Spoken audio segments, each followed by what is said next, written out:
រដ្ឋាភិបាលអ៊ុយក្រែនបានប្រកាសផ្សាយបញ្ជីទណ្ឌកម្មនៅថ្ងៃសុក្រទី18មេសាក្នុងនោះក្រៅពីក្រុមហ៊ុនរុស្ស៊ីជារបស់ប្រទេសសត្រូវឈ្លានពានគេក៏ឃើញមានក្រុមហ៊ុនចិនចំនួន3ដែលត្រូវជាប់នៅក្នុងបញ្ជីទណ្ឌកម្មរបស់អ៊ុយក្រែនទណ្ឌកម្មនេះបានសម្រេចហាមឃាត់មិនឲ្យក្រុមហ៊ុនចិនទាំង3នោះបន្តរកស៊ីនៅក្នុងប្រទេសអ៊ុយក្រែនតទៅទៀតទេឯទ្រព្យសម្បត្តិរបស់ក្រុមហ៊ុនចិនទាំង3នោះទៀតសោតក៏ត្រូវបង្កកក្រុមហ៊ុនចិនជាប់បញ្ជីខ្មៅរបស់អ៊ុយក្រែនមានដូចជាក្រុមហ៊ុនខាងបច្ចេកវិទ្យាអវកាសគ្រឿងយន្តនិងគ្រឿងបរិក្ខារលោហៈផលិតអាវុធដែលសុទ្ធសឹងតែជាប់បញ្ជីនៅស្រុកចិនការផ្សាយបញ្ជីក្រុមហ៊ុនចិនដែលជាប់នៅក្នុងទណ្ឌកម្មរបស់អ៊ុយក្រែននៅពេលនេះធ្វើឡើងក្រោយពីរដ្ឋាភិបាលទីក្រុងគៀវចោទប្រកាន់ថារដ្ឋអំណាចចិនបានជួយជ្រោមជ្រែងផ្គត់ផ្គង់គ្រឿងសព្វាវុធទៅឲ្យកងទ័ពរុស្ស៊ី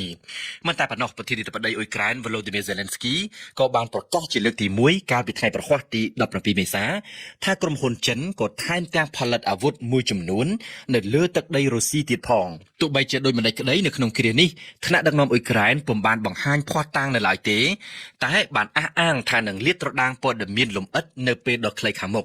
កាលពីដើមខែមេសាឆ្នាំ2025នេះប្រធានាធិបតីអ៊ុយក្រែនលោក Volodymyr Zelensky ក៏ធ្លាប់បានប្រកាសប្រាប់ពិភពលោកថាយុទ្ធជនចិនបានចូលរួមពូតដៃប្រយុទ្ធជាមួយទាហានរុស្ស៊ីនៅក្នុងសមរភូមិប្រឆាំងអ៊ុយក្រែនហើយកងទ័ពអ៊ុយក្រែនក៏បានចាប់ទាហានចិន2នាក់ផងភ្នាក់ងារស៊ើបការណ៍សម្ងាត់អ៊ុយក្រែននិងអាមេរិកបានបញ្ជាក់ព្រមៗគ្នាថាទាហានចិនបានចូលរួមពលីប្រយុទ្ធជួយខាងទ័ពរុស្ស៊ីជាធ្នូទៅនឹងលុយផ្ទុយទៅវិញរដ្ឋអំណាចទីក្រុងប៉េកាំងបានប្រតិកម្មឆ្លើយតបជាថ្មីម្ដងទៀតនៅថ្ងៃសុក្រទី18មេសា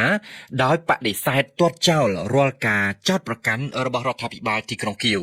អ្នកនាំពាក្យក្រសួងការបរទេសចិនបានអះអាងថាប្រទេសចិនពុំដែលបានផ្ដល់អាវុធគ្រឿងសឹកចម្បាំងទៅឲ្យភាគីប្រទេសណាមួយដែលកំពុងតែមានចំនួននោះឡើយហើយគ្រឿងផ្គុំអាវុធដែលនាំចូលស្រុករុស្ស៊ីទៀតសោតគឺបាននាំចេញពីប្រទេសអាមេរិកនិងអឺរ៉ុបពលគឺមិននាំចេញពីប្រទេសចិនទេ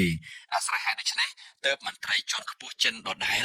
បានច្រានចោលទាំងស្រុងចំពោះការចោទប្រកាន់របស់អ៊ុយក្រែនដោយចិនដាស់តឿនអ៊ុយក្រែនថាកុំបំពុល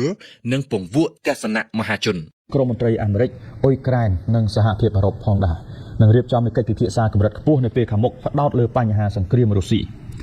រដ្ឋមន្ត្រីការបរទេសអាមេរិក Marco Rubio និងលោក Steve Witkoff បេសកជនអន្តរជាតិរបស់លោកប្រធានាធិបតី Donald Trump បានពិភាក្សាកម្រិតខ្ពស់ជាមួយនឹងមន្ត្រីអ៊ុយក្រែននិងអឺរ៉ុបនៅក្នុងទីក្រុងប៉ារីសនៅក្នុងកិច្ចប្រជុំកំពូលកាលពីថ្ងៃប្រហ័សសប្តាហ៍នេះក្នុងបំណងពង្រឹងវិស័យការពារជាតិអ៊ុយក្រែនប្រឆាំងការវាយលុករបស់រុស្ស៊ី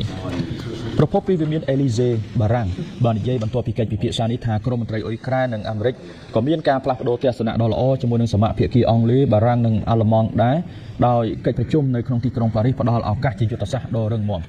យោងតាមប្រភពក៏បានឲ្យដឹងថាអ៊ុយក្រែននិងបណ្ដាប្រទេសអឺរ៉ុបទាំង3បានសង្កត់ធ្ងន់លើការគ្រប់គ្រងរួមគ្នារបស់ពួកគេចំពោះកិច្ចព្រមព្រៀងរបស់លោកត្រាំលើការនាំមកនៅការបញ្ចប់សង្គ្រាមឲ្យបានឆាប់រហ័សប្រពន្ធក៏បានបន្ថែមថាកិច្ចប្រជុំជាច្រើនទៀតនឹងធ្វើឡើងនៅសប្តាហ៍ក្រោយនៅអង់គ្លេសនៅក្នុងទម្រង់ដូចគ្នានេះអ្នកនាំពាក្យក្រសួងការបរទេសអាមេរិកលោក Tammy Bruce នឹងមិននិយាយថាតើលោក Rubio នឹងចូលរួមការពិភាក្សានេះឬអត់ទេលោក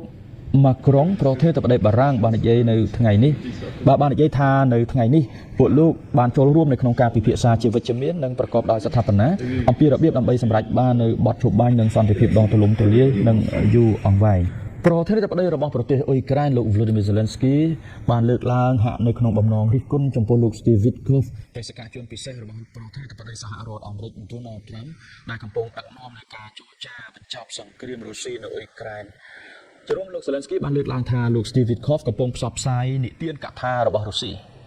ប្រធានាធិបតីអ៊ុយក្រែនលោក Zelensky នៅថ្ងៃប្រហ័ស17មេសាឆ្នាំ2025ម្សិលមិញនេះបានចោទប្រកាន់បេសកជនសហរដ្ឋអាមេរិកលោក Steve Witkoff ពីការផ្សព្វផ្សាយនិទានកថារបស់រុស្ស៊ីបន្ទាប់ពីលោកបាននិយាយថាកិច្ចព្រមព្រៀងសន្តិភាពជាមួយរុស្ស៊ីអាស្រ័យលើស្ថានភាពនៃទឹកដីកាន់កាប់របស់អ៊ុយក្រែន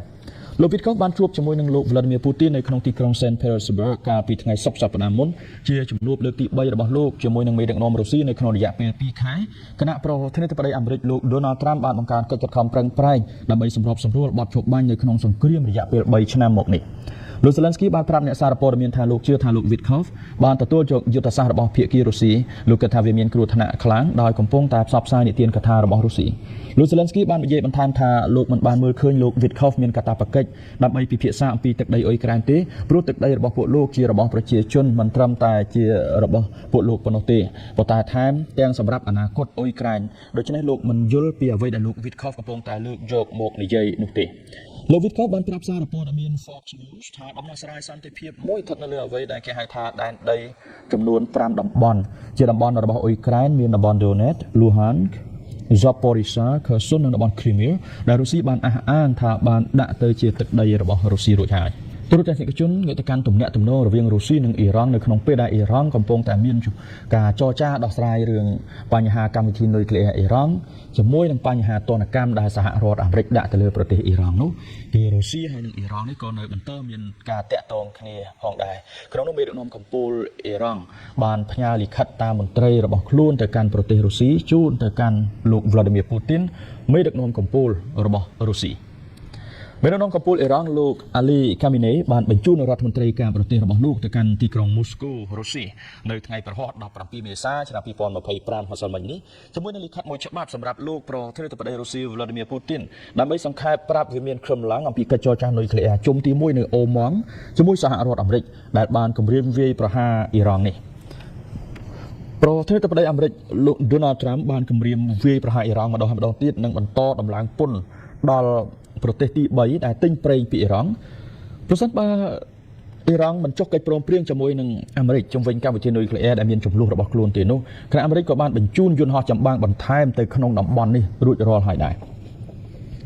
មុនពេលកិច្ចចរចាជុំទី2ដែលគ្រោងធ្វើឡើងនៅក្នុងទីក្រុងរ៉ូមនៅចុងសប្តាហ៍នេះរដ្ឋមន្ត្រីការបរទេសអ៊ីរ៉ង់លោក Abbas Araghchi បាននិយាយកាលពីថ្ងៃពុធថាសិទ្ធិរបស់អ៊ីរ៉ង់ក្នុងការចម្រាញ់សារធាតុអ៊ុយរ៉ានីញ៉ូមគឺមិនអាចចរចាទេប្រមុខការទូតរូបនេះក៏បាននិយាយថាលោកកំពុងបញ្ជូនលិខិតមួយច្បាប់ទៅកាន់លោកពូទីនដែលនិយាយពីបញ្ហាតំបន់និងទ្វេភាគីប៉ុន្តែមិនបញ្ជាក់ខ្លឹមសារលម្អិតឡើយរុស្ស៊ីដែលជាសម្ព័ន្ធមិត្តដ៏យូរលង់របស់ក្រុងតេហេរ៉ង់ដើរតួនាទីសំខាន់នៅក្នុងការចរចានុយក្លេអ៊ែររបស់អ៊ីរ៉ង់ជាមួយលោកខាងលិចក្នុងនាមជាសមាជិកក្រុមប្រឹក្សាសន្តិសុខអង្គការសហប្រជាជាតិដែលមានសិទ្ធិវេតូនិងជាហត្ថលេខីនៃកិច្ចព្រមព្រៀងនុយក្លេអ៊ែរពីមុនដែលលោកត្រាំបានបោះបង់ចោលនៅក្នុងអាណត្តិដំបូងរបស់ខ្លួននៅក្នុងឆ្នាំ2018រុស្ស៊ីបាននិយាយរួចហើយថារាល់ការវាយប្រហារយោធាប្រឆាំងអ៊ីរ៉ង់នឹងក្លាយជារឿងខុសច្បាប់និងមិនអាចទទួលយកបានទេ